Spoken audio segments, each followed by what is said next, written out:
Good morning in Washington and good afternoon in Europe. My name is Anders Åslund. I'm a senior fellow at the Eurasia Center at the Atlantic Council. And I have a treat for you all today because I have a wonderful panel of three and hopefully soon four people.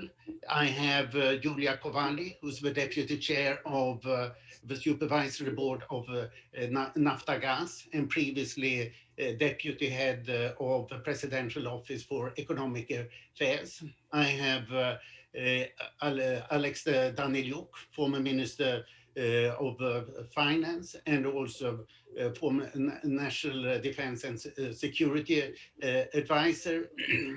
And I have Tim Ash, a senior analyst with Blue Bay Asset Management in London, and I would argue the most outstanding reporter on the state of the Ukrainian economy. And we are waiting for Timothy Milovanov, the president of the Kyiv School of Economics, former Minister of Economic Development, Trade and Agriculture, and currently also advisor to Andrei Yermak, the Chief of Staff of President Volodymyr Zelensky. Last year, Ukraine did comparatively well economically. Its macroeconomic situation appears now pretty stable, and its international currency reserves are larger than at any time since 2011, but economic reforms are not moving ahead. And the questions that I would like to ask today are first, what is the general economic situation? And then, does Ukraine really need the IMF today? And then I would like to move over to corporate governance. The idea here is that we have a pretty fast conversation. I pose questions to our panelists, and then we leave the last 15-20 minutes to questions from the audience. You should find in a chat a link to our report, Biden and Ukraine, a strategy for the new administration that I wrote together with 5 colleagues, and we published it a week ago. So this is very much our view of what should be done. The questions should be put into the Q&A, and as this functions technically, I will have to post the question. So if you want to post to somebody in particular, please write that in the Q&A function on Zoom, and I will pass on read out the questions to our panelists. Let me start with the questions about the general state of the economy and reform. And Tim Ash, how do you look upon the state of the Ukrainian economy today? Thank you very much, Timothy Milovanov, who now has joined you. You are most welcome. I've already introduced you in your absence. Tim, please go ahead. Hey, good to see Timothy, and thanks, Anders, for the invitation. In the end, Ukraine had a pretty decent crisis. I mean, it's a horrible thing to say, it's COVID, many people died.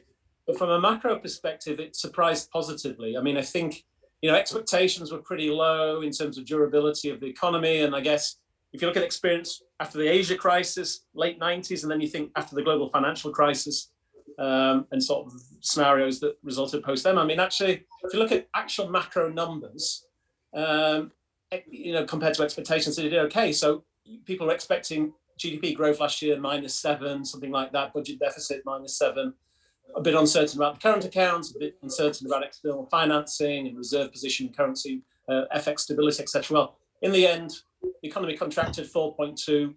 It's bad, but it's not -7. Because of the growth was not quite as bad. The fiscal was better, so compared to a 7% or 7% that people were assuming early in the year, the deficit came in around 4.2% of GDP. As you mentioned, currency it was a bit of volatility, but central bank, I think, performed very well, managed the monetary and exchange rate policy pretty well as well. Big positive was the current account surprised everyone. I mean, from a deficit in 19, they ran a current account surplus. I mean, that's amazing in the Ukrainian context of 4.1% of GDP. So that's really, really good. The debt story, clearly budget deficit. We saw the debt GDP did increase with lower GDP as well. It went from 50 to kind of 60. But Ukraine still managed to finance itself last year relatively cheaply. I think we had some record lows in terms of Eurobond financing kind of costs. And I think if you look back and you ask why it was durable, and I think I'd explain a few things. Firstly, I think the reforms that were instigated in that 2015 to 2020 period, people like Yulia and Alex and Timofey and all these people that were part of that process, the sound public finance, agenda, I guess, the Ministry of Finance, the fact that they had a debt management office, as I mentioned, the National Bank of Ukraine, I think had a very good crisis.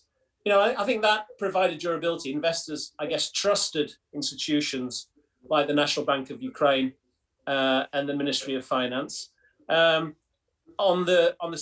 think it was also very helpful last year that global liquidity. I mean, the DMs pumped a lot of liquidity into global markets. EMs in general, not just Ukraine, could fund themselves, so that kept interest rates relatively low, and investors were willing to put money back into emerging markets where they thought there was credible monetary policy. So I think Ukraine certainly benefited then, and I think this IMF story. So we know it's been a tortuous relationship, but in the end, some kind of engagement was held in place. So the debt management guys were able to go on the road and say, well, there's been delays, but we're doing stuff to try to bring the program back online. And IMF money is coming somewhere down the line. So again, investors were trusting of that and willing to finance Ukraine through that period. In terms of trade, I mean, the current account position was remarkable, right? But that reflected, this liquidity pumped back into global markets and the commodity the rebound early of China, which meant that Ukraine's exports did particularly well. So metals, grain prices, energy import costs were pretty low. That definitely helped them. And one really interesting thing, or two interesting things on the current account that were important last year, may reverse this year, was firstly remittances. I mean, remittances has been a big part of the turnaround story on the current account in Ukraine. 13 billion net inflow, enormous number.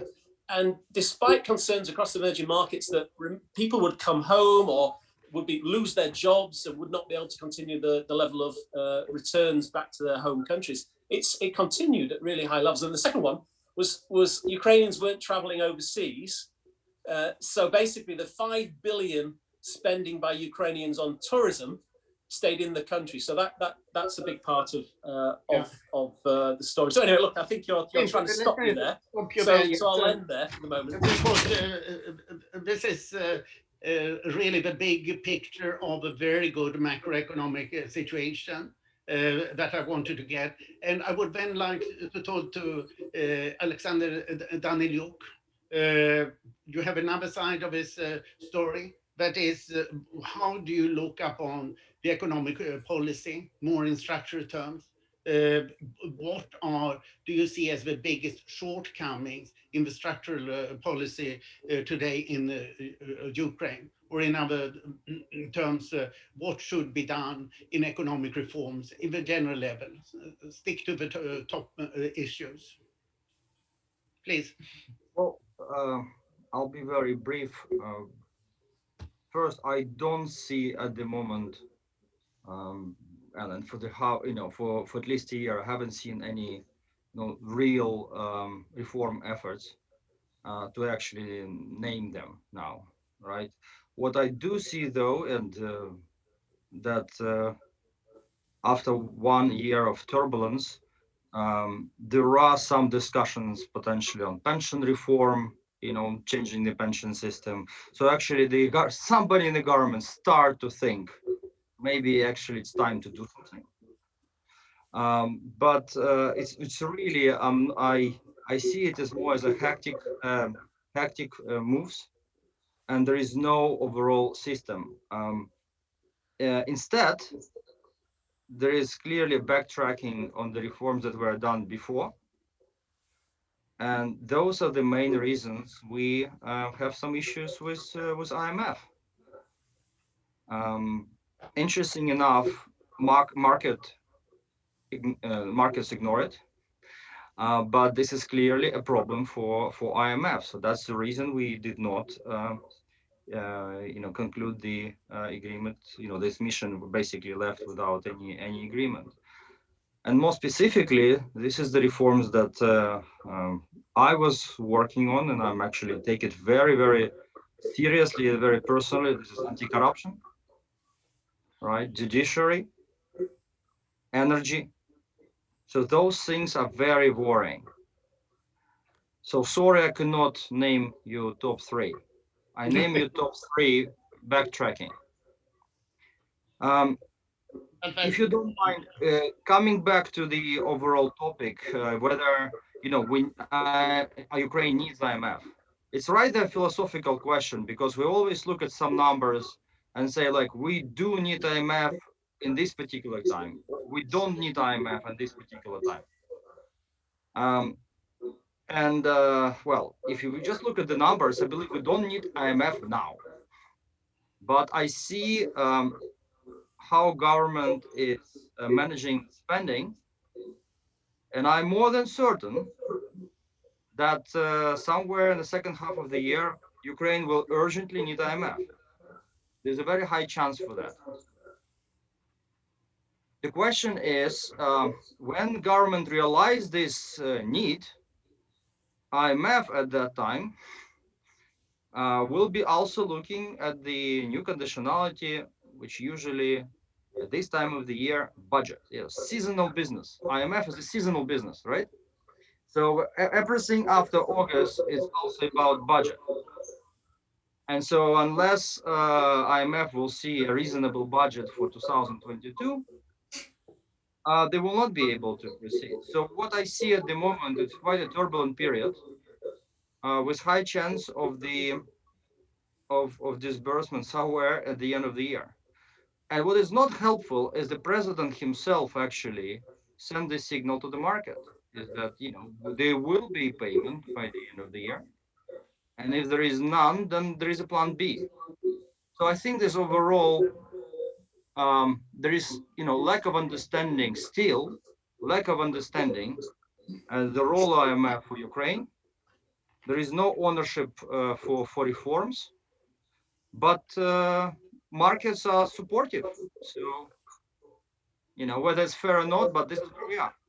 Yeah, I think that you have summarized it very elegantly: anti-corruption, judiciary, and energy. And we are very happy to have here one of the people who are top on the Ukrainian energy policy scene, Yulia Kovalyev, deputy chair of the supervisory board of Naftagaz. And also, until recently, you were supervising the economy in general from the presidential office as a deputy chief of staff for economic affairs. And I wanted to ask you both in general what you think about a gas market situation. Ukraine is supposed to have a gas market from, is it since the 1st of July 2019? And how far has Ukraine come in this regard? And more specifically, why does acting Minister of Energy Yuri Vitrenko want to cut the gas price for households by 30%? Please. Thank you, Anders. Thank you, everybody. And actually, we are much talking today about the IMF and overall economic situation. And energy sector, and especially the gas sector, is on the agenda with the IMF negotiations of Ukraine since, if I'm not mistaken, 2008. because back before the start of reform on the gas sector and Naftogaz as the biggest player on that market, the government spent more than $4 billion a year to support the low prices and to support partly actually the corruption on that market. And here, Naftogaz as a group contributed more than 141 billion hryvnias, and actually 13% of all of the budget income went from Naftogaz in taxes and in dividends. And I would say that actually the government in last year make a historic decision at the end of the summer when the government lifted the PSO for households. So actually, since then, the consumers of Ukraine had the right to choose who is their supplier of the gas, and that big monopolies as well on the market were starting to ruin. And actually, only for the 5 months on the market, around 13 million of consumers, we as Naftogaz, as a state-owned group, already reached the 10% of the market. And other players were also active, and there was a real competition and real battles on the market, which is the normal stuff, and which we actually was a key aim of the reform, is to build a fair marketplace and allow those who are the most efficient on the market to supply the gas. And of course, it's very beneficial for the people of Ukraine, because in their competition, they will have the best services for the lowest prices. Unfortunately, in those monopolies of the year, they played on the market. They significantly increased the prices and keeping our household as much as they could on switching to other suppliers, switching to Naftogaz. And actually it led to the huge margins of these companies. And the decision that government made back in February as a temporary one to set a price cap for 2 months for the gas market was the reaction of this unfair competition from the monopolists on the market who wanted to get an enormous margins on the Ukrainian consumers. Of course, now we are discussing with the government on how the well-working market should work and how these monopolies need to be demonopolized. And now there are the different ideas, including the ones you mentioned, that is coming from the acting minister, that the state-owned company should sell the gas in 2 weeks, enormous amount, which is more than 14 billion of cubic meters in 2 weeks, which will, of course, create over liquidity on the market. The prices will drop down. And there are a list of issues regarding this. First of all, there will be no trust to the market. If the biggest player accidentally will do the non-market behavior. And the second thing is actually that we do believe that building a proper market, and we are now in the discussion as a board of Naftogaz was the government in order to find a way of how to protect Ukrainian consumers on those monopolies who are owned by the Ukrainian oligarchs, of not getting the excess bills for utilities, and then the real market should work. And I think, and I'm more like optimistic, that we will find a compromise that in the end the people of Ukraine will benefit, and we will not breach the gas market that was built in Ukraine for the last 5 years. It's very painful. Of course, the prices of all of the utilities is very politically vulnerable issue for many years for many governments. And we here as Naftogaz, we already supported hugely the idea of the government to introduce, for example, a yearly packages for the consumers, for them to be stable on their pricing. But they are usually market-based. They are based on the import parity price.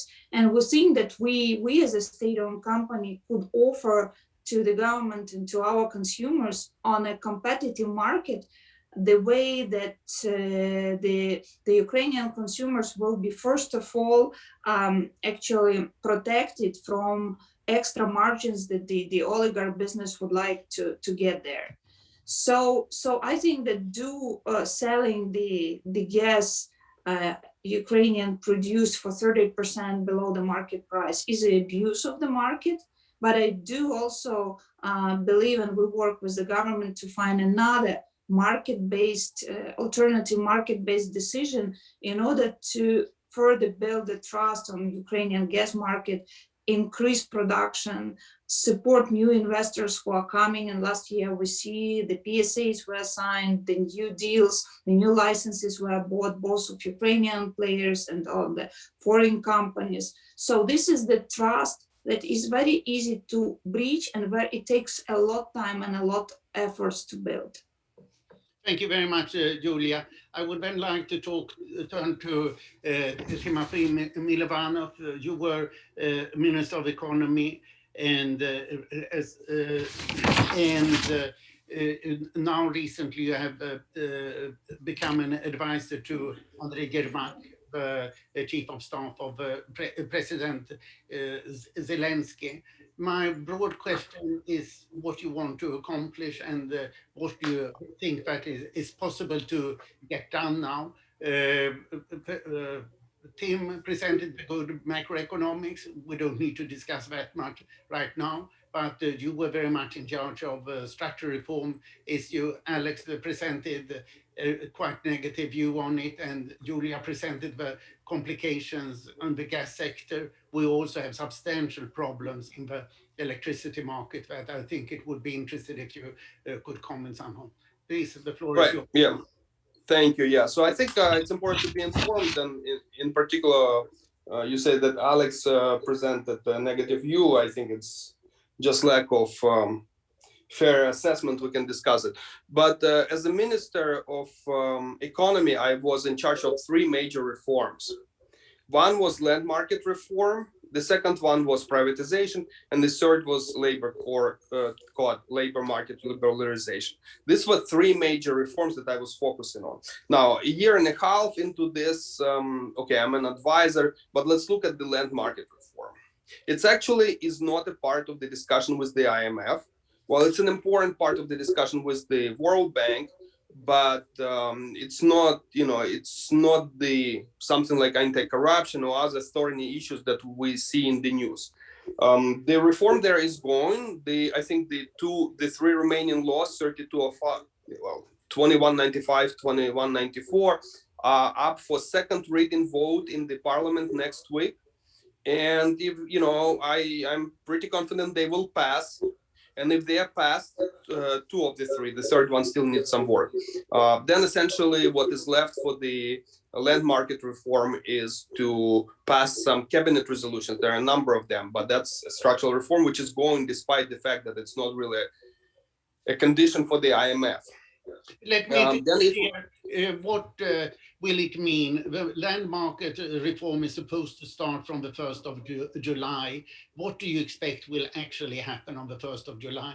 Will there be that not much changes, or will it be a massive change? It will be gradual. The design of the reform is different from the one I advocated, which was the most, as liberal as possible. However, there were concerns about the concentration of the ownership, about the institutional support. So it's going to be several phases. A reform first, only private individuals are allowed to trade, then legal entities, and after that, the question of the foreign ownership will be addressed. For now, the legal entities and the foreign owners continue to use the instruments available in the market, which are long-term leases, essentially. But yeah, we expect more investment to come in, but it will be a gradual increase. So this is an example of a structural reform. If you look at the labor code liberalization actually happening, it's not happening as a concerted effort in the sense of one big law that we advocated, but it's a bunch of small laws. Many of them have been passed under the pretext of the kind of lifting the restrictions or flexibility needed for COVID. but also there are specific sectors which are liberalizing labor code. Is, for example, IT sector. DSCT is a reform which is happening, liberalizing all the outsource relationships in the IT industry.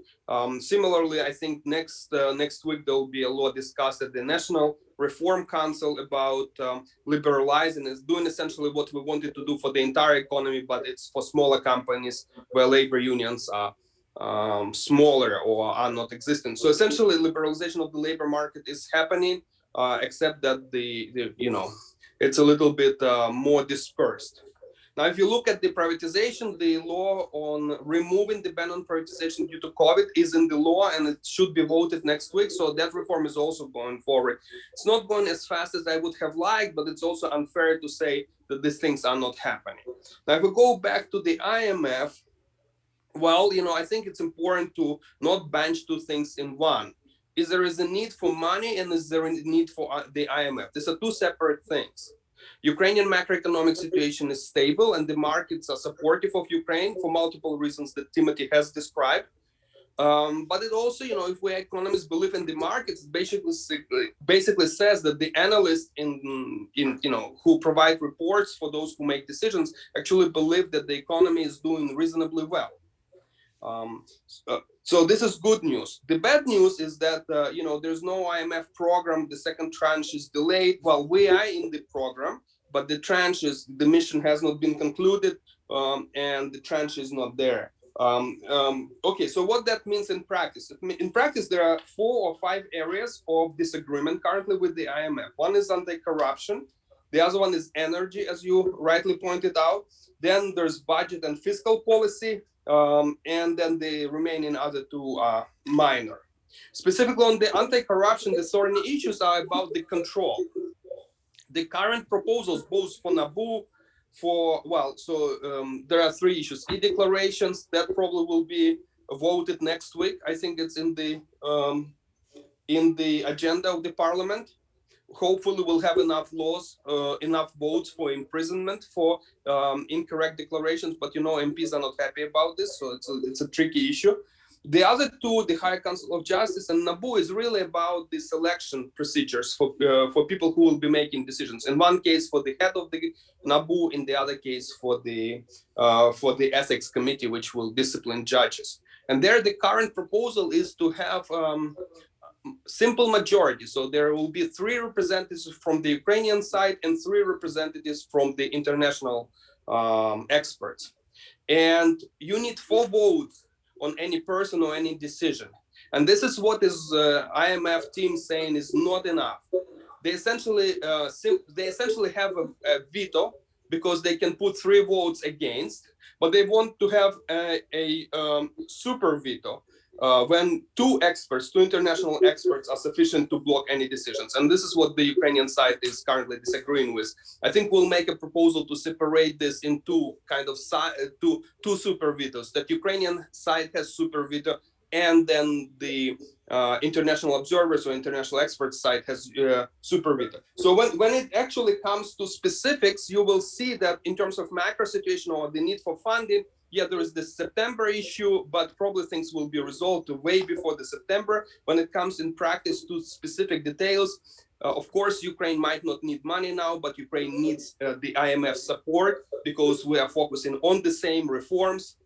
These reforms are needed for us, but when it comes to disagreement on specific laws, it's really about lack of trust between the parties, that both parties want to have super majority for veto, super veto, and both sides are trying to ensure that have this super veto, and that actually comes in the conflict with the constitution because the constitution treats all 3 branches as equal, the legislature, the judicial, and the executive, and imposing, given a super veto on a substantive part of a branch, of judicial branch, has to be a kind of exception. So we're waiting for the Venice Commission kind of argument. Hopefully the argument will be that in this exclusive circumstances where Ukraine is in the transition, we're reforming the judicial system, we can, for a time being, for one time maybe, kind of abandon give the right of super veto to an external party, to non-Ukrainian citizens, but probably the final result that it will be one time, it won't be possible to have forever in the law.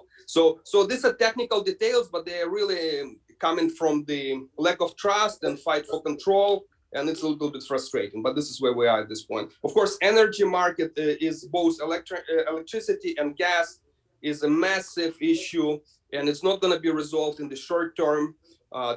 Probably will be some bridge solutions, but fundamentally, in the electricity, it's about the distortions caused by oligarchic companies, whereas in gas, it's the structure of the market.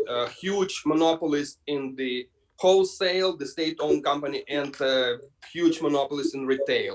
And so it's not, just by liberalizing the market, we're not going to solve these issues. We really need to work on production, on increasing competition in the supply of the energy resources, and also on energy efficiency programs. So that is probably 5 to 10 years period where, we will, for electricity and gas markets to kind of come to something reasonable. Thank you very much, Timothy. If I may summarize it quickly, the land market reform is likely to start and go gradually. Something has happened on labor market reform. We may discuss how much. Privatization is going ahead slowly, but that is not very controversial today. Electricity and gas markets are complicated issues, and perhaps we should not go too deeply into it. But I would like to ask Alex more specifically about this big question of anti-corruption and judicial reform that you touched upon, Timothy. Specifically, I would like to ask you, Alex, today the Constitutional Court throughout the law on confiscation of property, which would have touched upon Privatbank. You were responsible for the nationalization of Privatbank as Minister of Finance in December 2016. The former owner, Igor Kolomoisky, was not very fond of the action of you, where Valeria Hontareva, then the head of the National Bank. What do you think will happen now with both the anti-corruption action and in particular the Privatbank questions? Can Ukraine still seize the assets, $5.5 billion, or get back some of this money from abroad? So both a broad issue of the judicial reform and the anti-corruption work, what Timothy talked about, and more of a specific on the Privatbank issues, how you see the road forward or backward on that. Please. Thank you. Let me first reflect on one thing that Timothy said, which is, issue of trust. Well, I think issue of trust is the biggest issue. Judiciary is not trusted. Actions of government is not trusted. So actually, if we're talking about one big problem, it's not the lack of reforms even, it's actually issue of trust. There is very low trust. And, maybe for Timothy, it's a new thing, based on his reaction. But as a person who built anti-corruption infrastructure since 2014, I went through all these processes. The way the head of NABU was selected, then how the head of special anti-corruption prosecutor was selected. Then I've seen how the members of Agency for Prevention Corruption were selected. And I've seen that on each, and then actually anti-corruption, high anti-corruption court. So all these four were built with my participation. And I've seen how government was trying to block and influence the selection process. And at that time, IMF had to go to certain, have to accept certain compromises. Only later to realize that those compromises actually cost too high. too much. For example, a compromise on selection of anti-corruption prosecutor in 2016 cost 3 years of blockage of an investigation by NABU. 3 years, just one compromise. So when now veto, super veto, I've seen this before, and there was one difference, Timothy, and it's a big difference. And Timothy, you will not. Hopefully, you will tell me. When I spoke to investors, when I was saying that those things will be done, eventually they were done. But I always were highlighting the risks.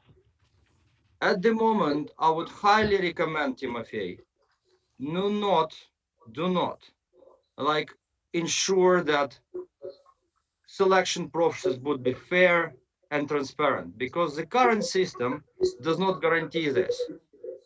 And I would suggest actually to everyone to understand the logic why IMF is so insisting on the super veto, because they understand that if the selection would be suboptimal again, that will ruin anti-corruption infrastructure and ruin trust in the judiciary. Because doing it third time, I don't think we will have people who actually be willing to do this. So issue of trust, repeat, it's a hugely important. I give you one example, and let's just go. Maybe it's too detailed, but you need to understand this. At the moment, there is a selection process for special anti-corruption prosecutor, and there was a game between the government and international partners. What should be the selection procedure? And so the law adopted in 2016 as a part of IMF cooperation, as a part of visa liberalization regime, the law actually specified a very clear procedure, how a nomination committee is selected. There are 7 people who selected by the parliament and needs to qualify, need to have certain qualifications. So all 7 last year were selected in violation with the law, all 7. So what there was discussion with IMF and international partners. So the compromise was, let's just introduce internationals in the selection procedure with a veto right. So how I see this now is that internationals will be able to block, candidates who are clearly bad, or have some bad records or something else, corruption, whatever. But these 7 will be able to also cut those who are strong candidates. As a result of this selection, we will get some people with no names, and people with no names, they could be easily influenced. So if we're talking about these compromises, I do not accept them, and I hope IMF will not accept them, because this is yet another game that would lead to the, lose for all of us here. Now about private bank. You know what, Anders? I'm really sorry. I actually don't know about today's constitutional changes. I need to look at this. There are too many news, and maybe I missed that one. But It was today. It's forgivable. right, let me check, because now I start worrying, right? But I do believe that,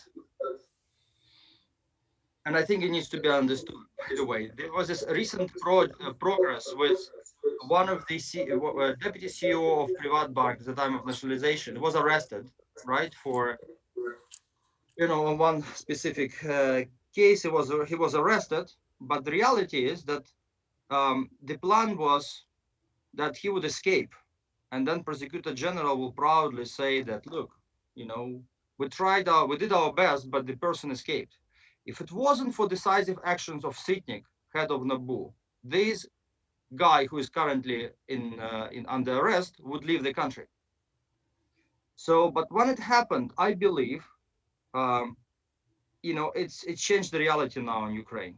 it will be very, very difficult for Kolomoisky and his people, within the system, to actually reverse this process. I believe now the government will have to move against Kolomoisky, and I believe this process would be difficult to stop, especially after signal of last week from United States that Kolomoisky sanctions, and this is only the first step.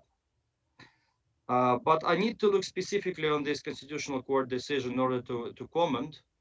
From what I've heard, it's a bad news. So let me reflect, digest this and reflect to you in writing afterwards.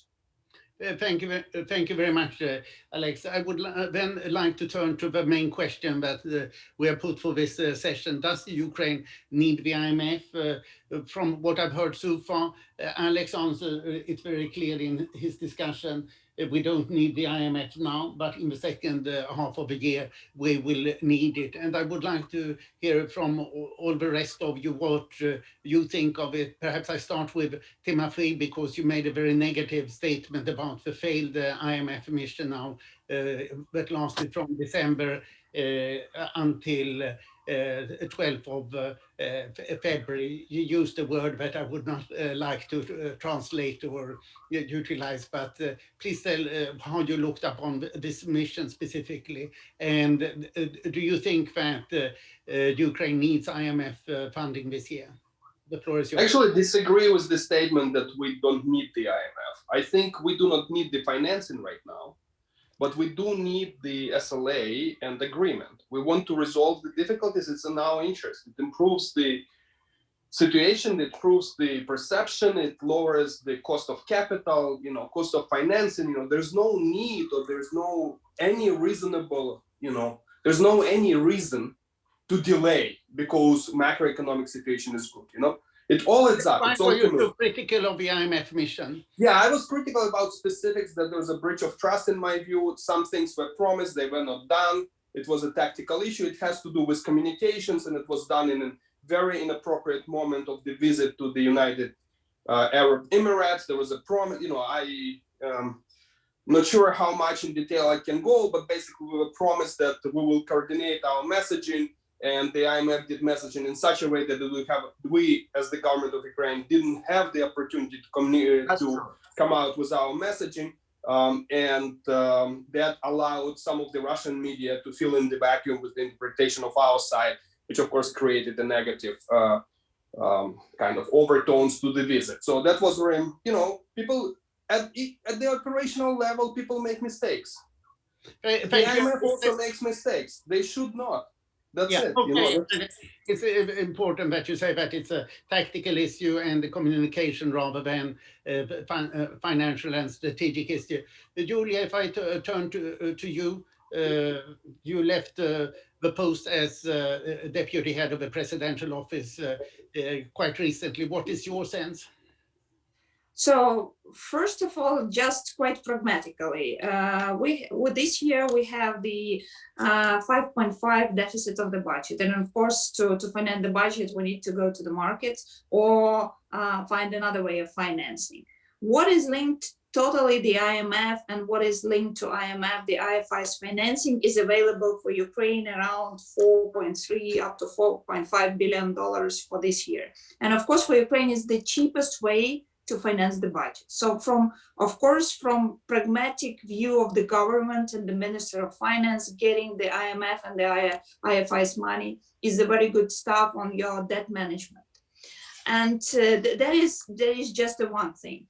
Another thing, it's more than perception on the IMF, because it's clearly the memorandum with IMF usually states few of the top most important reforms that either moved or should be kept on the track and not backwards.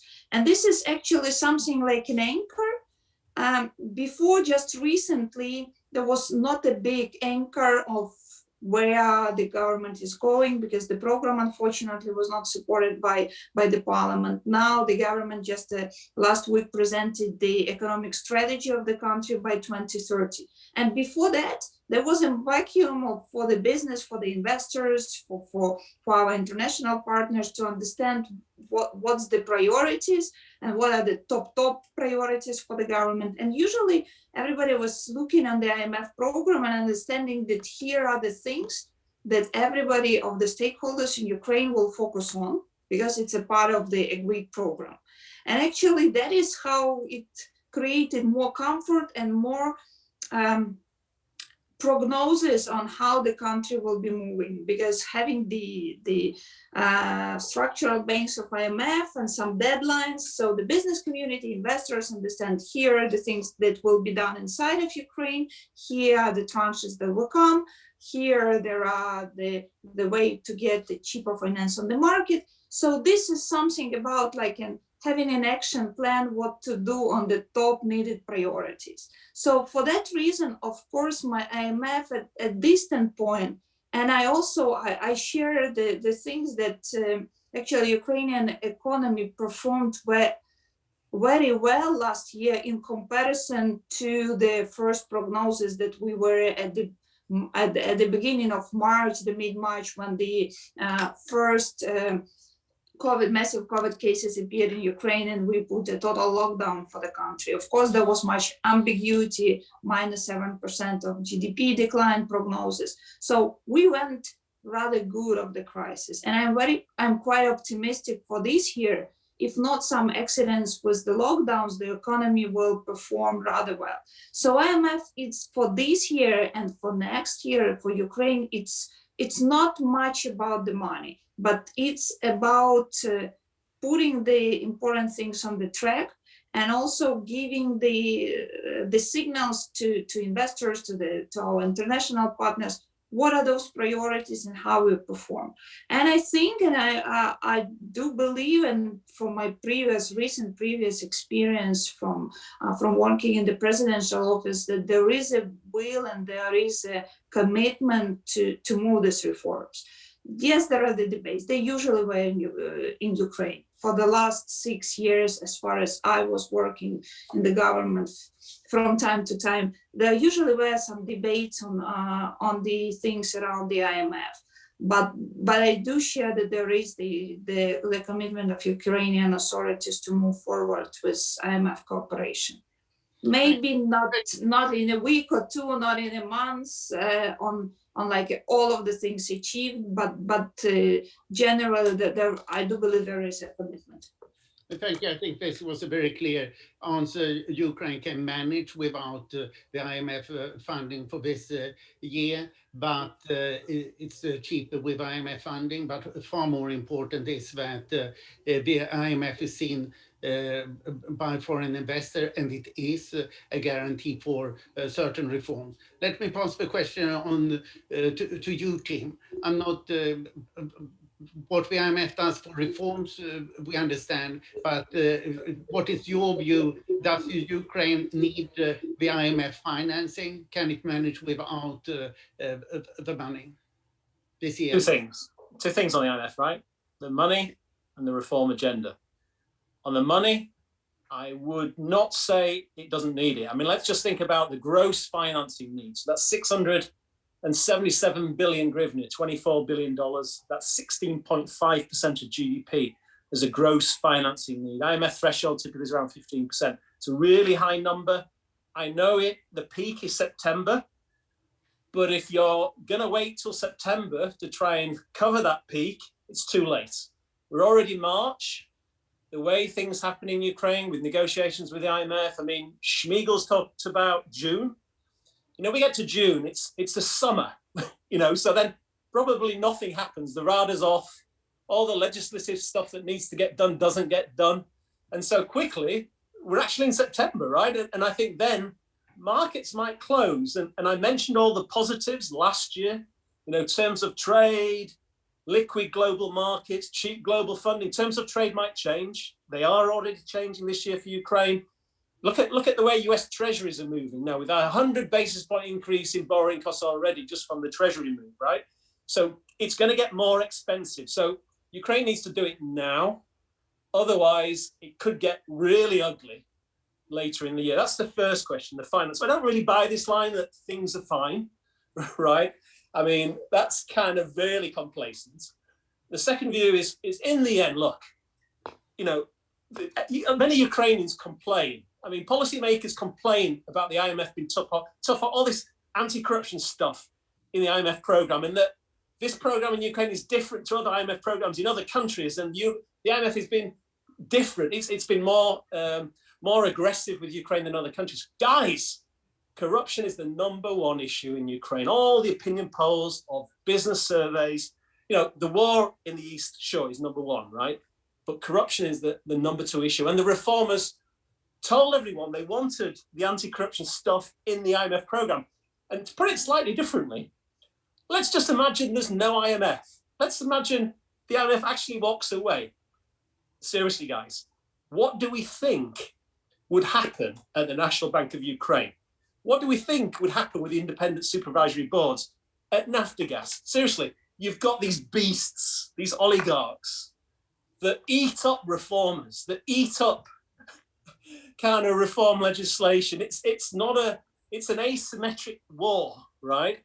And the only way the reformers have been able to push anything along at critical times when they were under massive pressure, they were being trying to remove by these oligarchic interests. They were under death threats. Their homes were being burned. Their cars were being burned, right? The only defense has been the IMF, basically, in the international community. So guys, I mean, come on, let's get realistic. You know, if there's no IMF, you know, the key problem and why corruption is important, right, is, you know, we had Euromaidan, it was, you know, really great, you know, gave optimism, right? But actually the reality is the growth story from a low base after the 14 and 15 experience has been really disappointing. Why is that really disappointing growth in Ukraine? Because there's really high corruption and foreign investors don't want to come and really do stuff, build factories and all that kind of thing. It has to be addressed, right? And, you know, I mean, I actually agree with Alex Daniluk. I mean, you know, spot on, right? And so, you know, if Ukraine walks away from the IMF, you know, no reform. I'm sorry. Maybe I'd ask Timothy, you know, what would it look like without the IMF? I mean, what these forces of the old guard forces, the forces of state capture, you know, I mean, come on, what so, but I mean, look, I'm being a bit facetious here. I mean, Timothy, you agree with the fund anyway, so maybe I'm being I don't. too aggressive. I don't agree with it, but fine. But Timothy, if you want to respond to Tim, please. I think there are at least two misconceptions, and they are well meant, but they're misconceptions. Misconception #1 is that the IMF is capable of protecting reformers. It is not. Look at Gontareva, look at Smoley, look at Daniluk, by the way, look at others. Doesn't work. I have seen numerous names which international partners put forward informally as people who should not be touched, and they have all been ousted. So that doesn't work. So maybe something else worked, but we cannot say that, you know, did it help? You know, did the Hunter government was protected? Did the IMF walk away substantively? You know, didn't sign a new program after Honcharuk? You know, it took only 4 months, I think, until the new tranche was in. So, you know, Makarov, Verlanov, Nefedov, you know, we can name a list. So I don't think that's true, actually, factually true. The second one is that the reforms are happening not because the IMF money is needed. Reforms are happening because the president typically is trying to survive. So the oligarchic pressure is first of all coming not onto reformers, but on the leadership of the country in terms of capturing rents. And, you know, it's the conflict between the oligarchs, because they want to grab more rents than there are in the economy, is causing pressure on the leadership of the country. And now these guys are using the IMF often as a leverage to get things done which are tough. You know, tariffs, utilities, something else, all that gets written down into the IMF program by people who are reformers. Yes, it's not black and white. And even at the top level, always there are different representatives of different types of people. But I think the picture is much more complex than a simple one. There is the IMF, some outsider, which protects reformers and forces reforms. I don't think that's how it's actually happening. The IMF, for example, has not been able to force the energy market reform. The way it has been designed is simply not working. On the other hand, it has been able to do a fantastic reform of the central bank. And it is because Poroshenko, for a number of reasons, was interested in dismantling the oligarchic power in the banking sector. But this was not necessarily the interest in the energy sector. So I think it takes both. It takes internal domestic oligarchic politics to create a space for reform in which the IMF then can come in with a structure. So what I would accept is that without the IMF, there wouldn't be structure on those reforms. But the opportunities for reforms are created by domestic political dynamics. Thank you. I'm looking here up on the questions. I've tried to wave in many of the questions. I should tell our audience also that in the chat, you see a link to our report on Biden and Ukraine, a strategy for the new administration. I have a couple of questions here related to the European Union, and perhaps I should turn these to Julia. One question is how the EU fits in here. Professor Willem Buiter asked that the European Parliament has recently moved on the EU carbon border adjustment mechanism. How does that impact Ukraine and its relation with the IMF? How important is the EU, most of all? Thank you. Julia? Of course, EU, first of all, it's our strategic partner and it's our biggest trading partner. So actually, while Ukraine committed to European integration, it's a good world. There is something which is like maybe reflect what Timothy said here in terms of the European integration. We see the support of majority of Ukrainians. More than 60% of Ukrainians, according to the polls, support EU integration. But it's also something that cannot happen in 1 year and in 1 month. And it also includes a lot of homework for us in Ukraine in order to integrate. Starting from the reforms like our integration in the energy market, because we are today much talking about the energy market.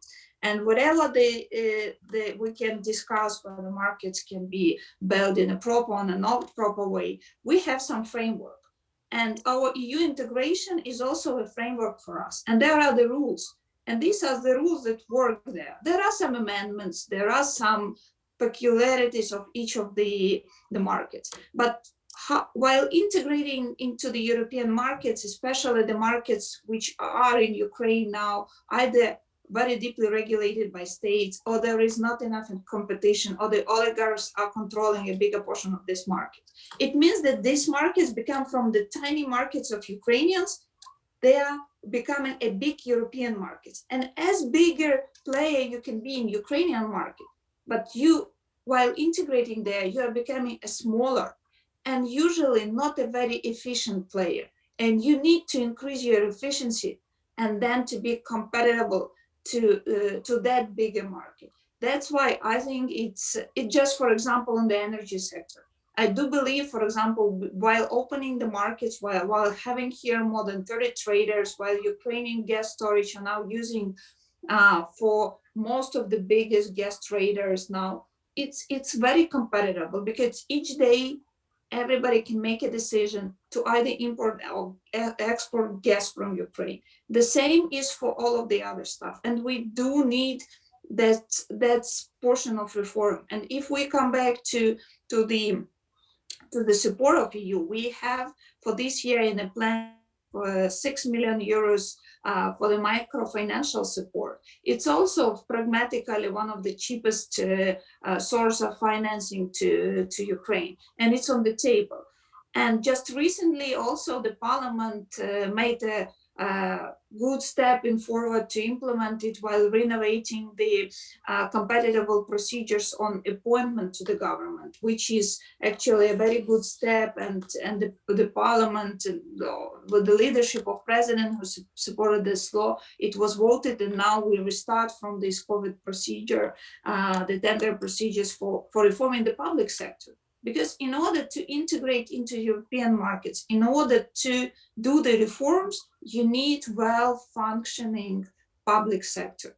And you need to have there people who are working for at least a mid-time where you can see the results. Unfortunately, in the public sector, in the reform, the quick wins, the number of quick wins are becoming lower and lower from year to year, because everybody likes quick wins, and the structural reforms take a bit more time. And then you need some predictability and people who have the time, at least for a year or 2 years, to start the reform and to start this design and implementation. And of course, it's a Thank you. Our time is up, Julia, so we need to end. I should just try to summarize what I've heard here in a few sentences. First of all, the current economic situation looks good. Everybody expects, for the time being, stability and substantial growth. I don't think it was mentioned, but 5% or slightly more is the general expectation. With regard to the IMF, what I have heard is that everybody thinks that the IMF is vital for firming up the reforms. There are some problems. Timothy has substantial concerns about how it's being done.